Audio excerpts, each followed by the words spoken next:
সবাইকে নতুন একটা ব্লগে স্বাগত। আর এই ভরা শীতে সকালবেলা ব্রাশ করার পরে মনে হয় চা পাই কোথায়, তাই দেরি না করে চাটা চাপিয়েই দিলাম।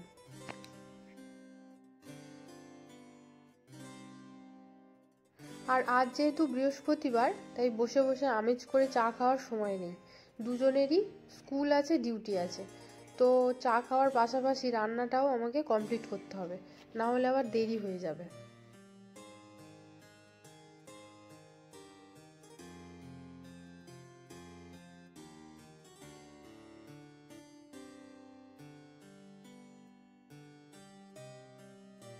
মোটামুটি আমার রান্নাটা কমপ্লিট, এবারে টিফিনটা বানালেই হয়ে যাবে।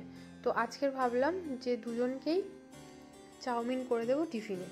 তো তার জন্য সবজিগুলো ছোটো ছোটো করে কেটে রাখলাম, আর এদিকে চাউমিনটা সেদ্ধ বসিয়ে দিলাম। কিন্তু আজকে এত দেরি হয়ে গেছে যে ফুলকপিটা ছোটো ছোটো করে কাটার সময় পাইনি।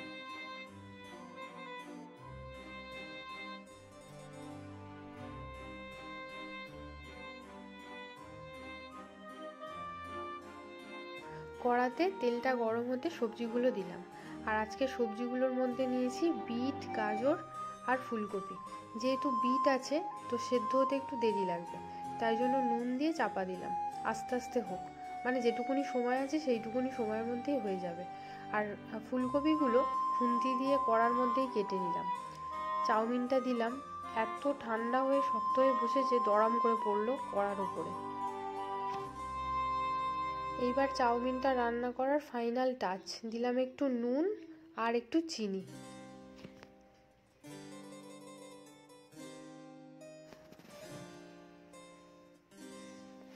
তো ব্যাস, চাউমিনটা রেডি। এবারে টিফিন বক্সে ভরে গুছিয়ে দেব।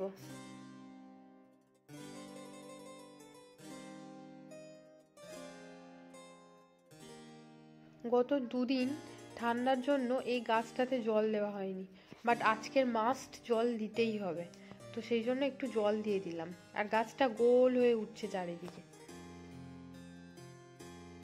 আর এখন ঘড়িতে 7টা বাজে, একবার বাইরেটা দেখে নিলাম।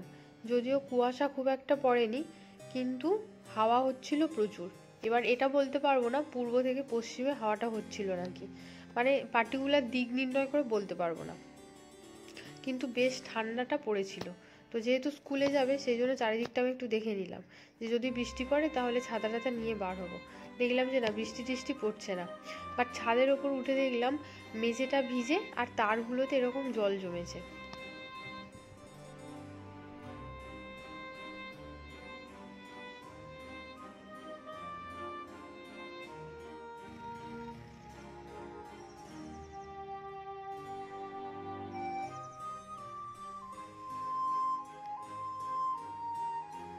স্কুলে যাওয়ার সময় রাস্তাটা আর রাস্তার দুপাশের মাটিটা বেশ ভিজেছিল, তো মনে হলো রাতের দিকে বৃষ্টি হলেও হতে পারে।